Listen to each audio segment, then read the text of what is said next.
dun kayo suswertehan sa next na magiging trabaho nyo or sa next na pagkakakitaan nyo, mga kapiksi. Okay? So, dun na kayo suswertehan ng bonggang-bongga. Magiging mabilis yung progreso niyan para sa inyo. Guys, sasuccess kayo at saka malayo pa yung mararating nyo dyan sa larangan na yan. So, whatever it is na mag-decide kayo for last quarter ng 2026, when it comes to source of income, guys, suswertehan talaga kayo dyan ng bonggang-bongga. So, make sure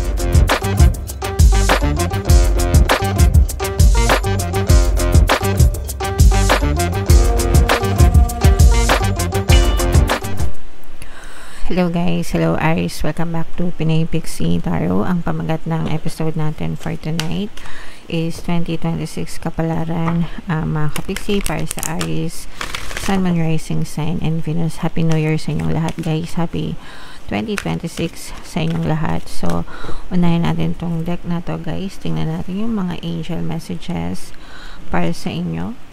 So, meron tayong if you believe, meron tayong peaceful resolution guys, at saka wow, there's something better na message. So napakaganda guys ng mga mensahe sa inyo. So una, if you believe guys, no, kapag naniwala kayo na ma-achieve nyo, mapapasa inyo ang mga bagay na gusto nyo, definitely guys, pwede yan mapasa inyo guys. Actually,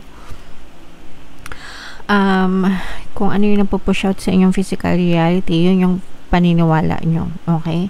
So, whether negative yan or positive yan, mga kapiksi, as long as pinaniniwalaan nyo siyang tama, it will always be pushed out in your physical reality. So, kagaya nung palagi ko sinasabi, pagka naniniwala kayo na malas kayo, definitely sa inyong physical reality, mamalasin kayo or makaka-experience kayo ng mga sitwasyon ng kamalasan. Pero if naniniwala kayo na swerte kayo, and then in your physical reality, you will always experience mga bagay na sinaswerte kayo. So, it's your belief system, guys. Okay? That's what you perceive to be true is always pushed out. It doesn't matter, guys, if negative or positive yung pinaniniwalaan nyo. As long as naniniwala kayo, it will be pushed out. And that's why, palagi kong sinasabi sa inyo dito sa ating channel, always think positive mga kapiksi, kasi if you think about a certain thing over and over again, it will become a belief system. So, di ba? Ibig sabihin, kapag palagi mong iniisip yung isang bagay over and over again, nagiging paniniwala siya, nagiging belief siya. And kapag naging belief siya, it will be pushed out in your physical reality. So, it's better na mag-isip kayo ng positive para positive yung maging paniniwala nyo and you will experience that sa buhay nyo. Okay?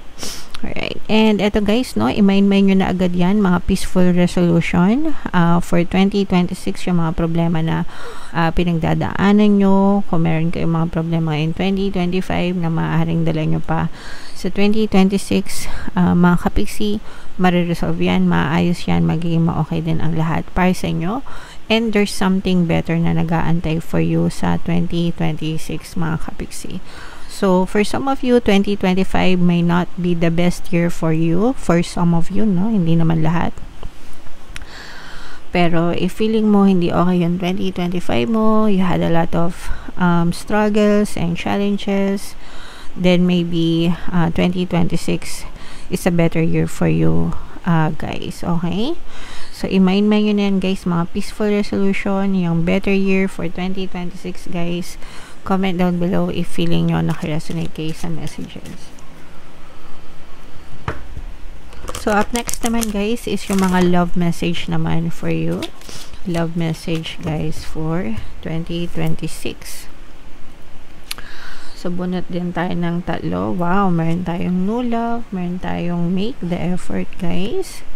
At saka, free yourself na message, mga kapiksi. So, for some of you, maaring may bagong pag-ibig, no, na maaring dumating sa inyo, guys. This may be a new person, new relationship, mga kapiksi. This will definitely resonate sa mga kapiksi natin ng mga single na nag-aantay ng specific person or naghahanap ng specific person, guys. Be open, no? Be open, be receptive sa bagong relationship, maaaring dumating siya sa inyo guys ngayong 2026. And of course guys, kailangan din mag-effort no when it comes to love, mga kapiksi. Syempre, paano kayo makakakilala ng person kung hindi naman kayo lumalabas, kung hindi naman kayo, di ba? I mean, kung hindi naman kayo nakikipag-communicate. Sometimes sa social media, di ba, pwede rin through interaction. Or, sa panahon ngayon, syempre, dating apps, mga kapiksi. Although, syempre, kailangan nyo pa rin mag-ingat, guys, kasi yung mga dating apps, mga dating scam, no, meron na rin. Meron ako nabalitaan dati, lola, wag natin siyang tawagin lola, senior citizen. Pero lola na kasi yun. I mean, may katandaan na, no? Nauto pa sa mga dating, online dating, pinapasendan siya ng pera ng kadate niya or nakilala niyo online. So, just be very careful guys, whether lola kayo, or karaniwan, di ba? Just always be careful mga kapiksi. Okay? And free yourself guys. This will resonate kung nasa isa kayong toxic na relationship mga kapiksi. Maybe it's time to free yourself and take back your control in your life guys, no? So ibig sabihin, wag kayong magpakabilanggo sa relasyon, especially if toxic naman yung relasyon, if toxic naman yung person, di ba? Sometimes it's better, sabi nga ni Lalaboy dun sa kanyang kanta, although hindi naman siya direkta part ng lyrics, Beautiful Disaster yung name ng song niya. Sometimes it's better to be alone than to be with the wrong person. So pakinggan nyo yung Beautiful Disaster by Lalaboy, available sa Spotify, Apple Music. May in love kayo sa boses ni Lalaboy, as in.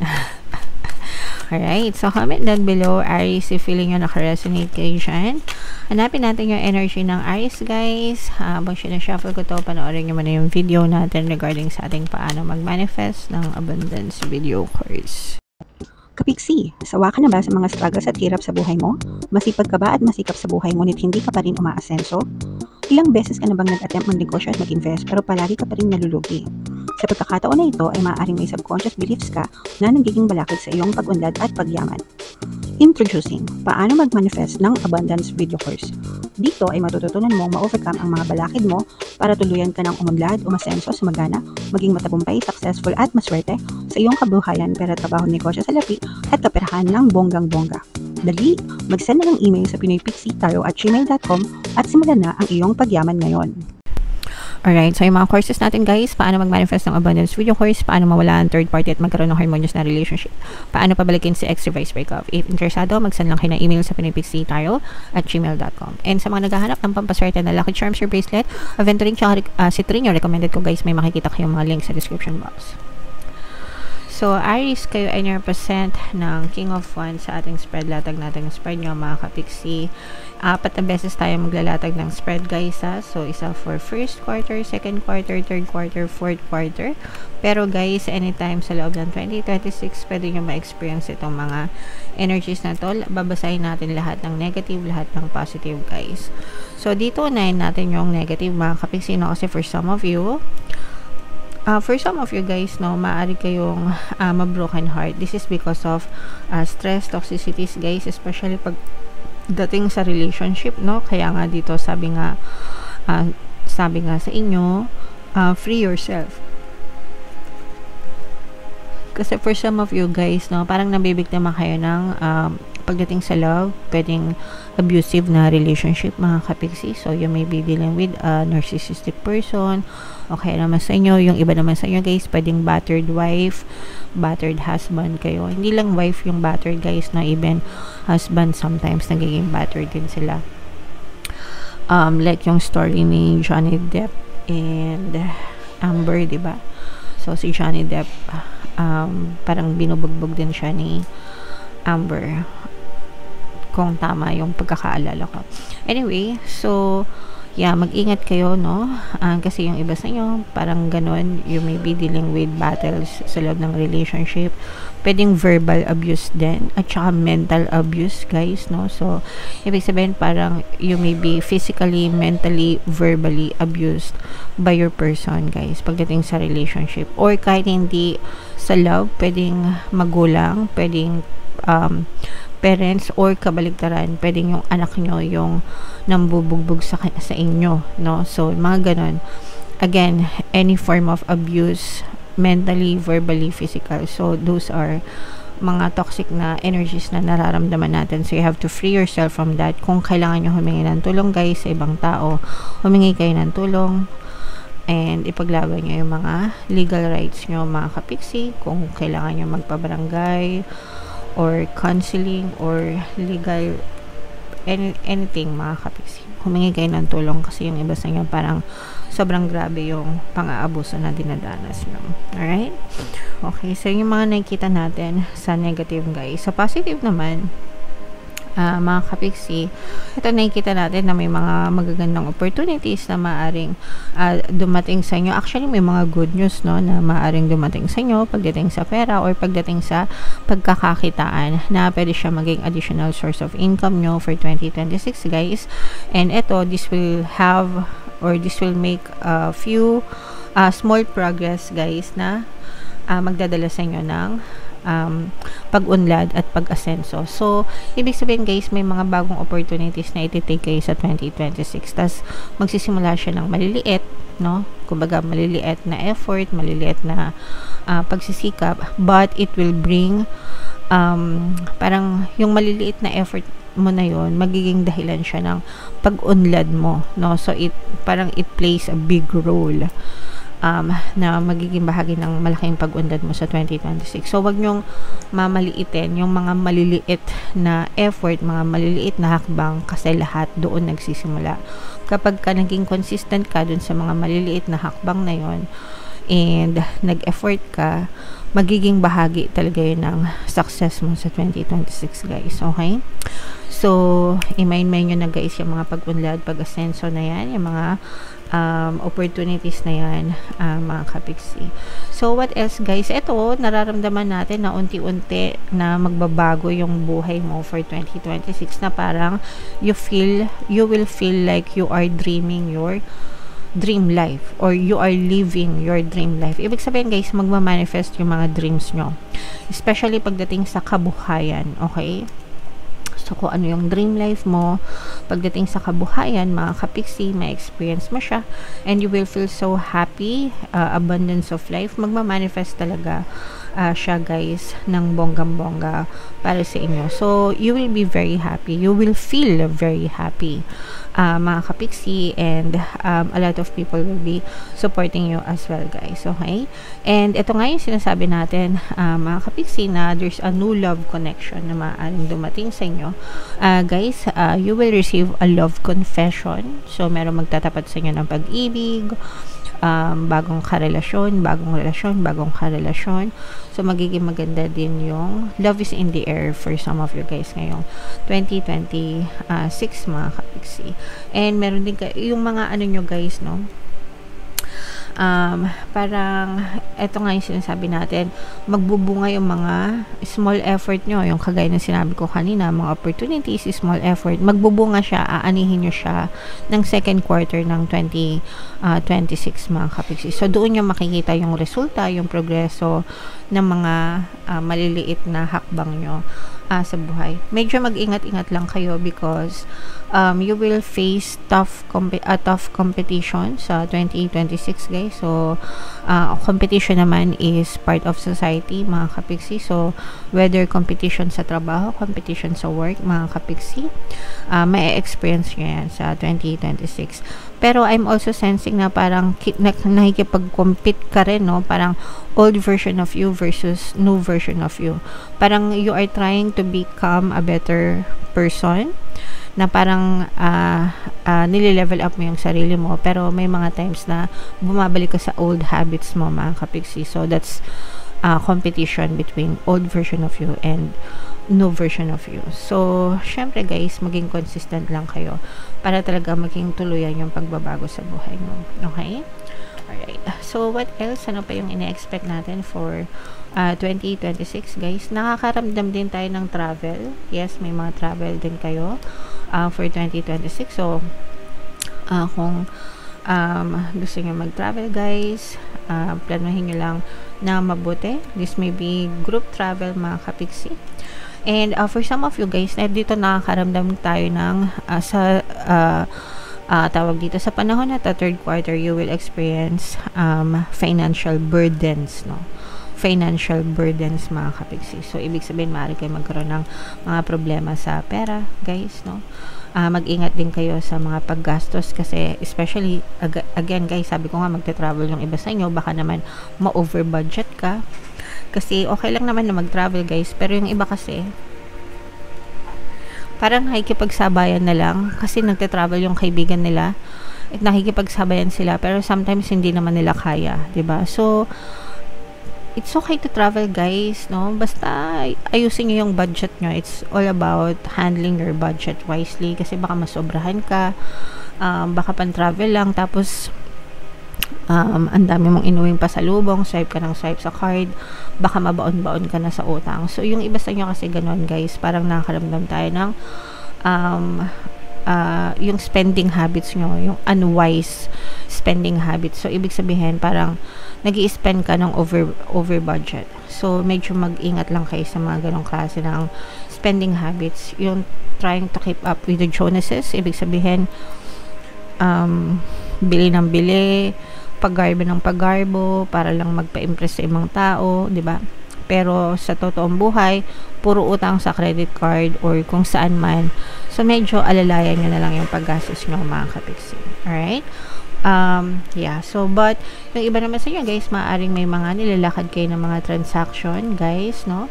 Ito, guys, parang meron ako nararamdaman na parang group transaction, especially kung kayo ay parang malaking transaction ito, especially kung freelancer kayo, parang makakakuha kayo ng grupo ng kliyente, no? Grupo, parang hindi lang siya isa. O kaya naman kung contractor kayo, parang grupong proyekto, hindi lang siya one time na project. Parang ibig sabihin, when I say grupo, parang bundle, no? Parang matagalan na magiging source of income mo siya pang matagalan, mga kapiksi. Okay? So, maganda yan, guys. Pwede rin yung mga nag-wholesale, yung mga bulto-bulto na benta, ganyan.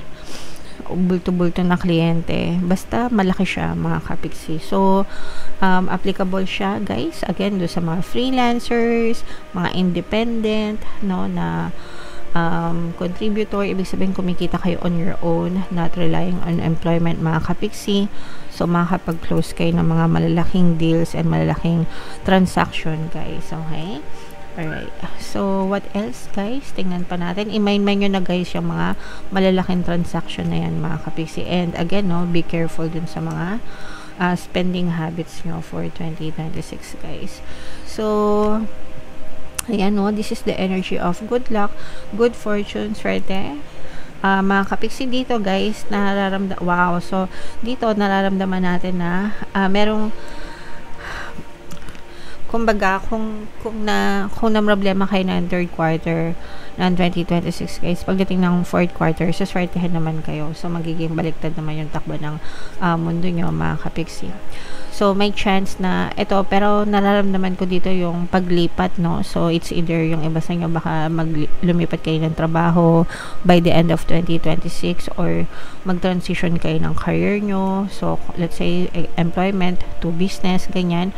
Doon kayo saswertehan sa next na magiging trabaho nyo or sa next na pagkakakitaan nyo, mga kapiksi. Okay? So, doon na kayo saswertehan ng bonggang-bongga. Magiging mabilis yung progreso niyan para sa inyo. Guys, sasuccess kayo at saka malayo pa yung mararating nyo dyan sa larangan na yan. So, whatever it is na mag-decide kayo for last quarter ng 2026, when it comes to source of income, guys, suswertehan talaga kayo dyan ng bonggang-bongga. So, make sure na alagaan nyo, planuhin nyo mabuti, mga kapiksi. be mindful, no? Kumbaga, aralin nyo, i-handle nyo ng maayos kasi parang yan yung magiging next na bread and butter nyo, guys, for 2026, and you will be in a much better place dyan sa next phase ng buhay nyo, guys, okay? And merong magbabalik, so pwedeng ano na rin ito, guys, consider na rin ito as new person or new relationship, new love, guys.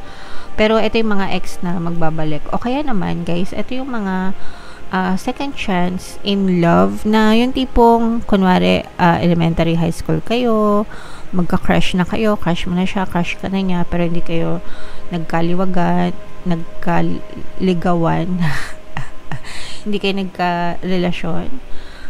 Parang bibigyan kayo ng chance ni universe to reunite, magkita ulit, mag-connect ulit, mga kapiksi. Kung available pa kayo, guys, maaari kayo magkaroon ng relationship. Ibig sabihin, kung single ka pa and single pa siya, wala pang sabit, legally, guys, maaari kayong mag-reconnect.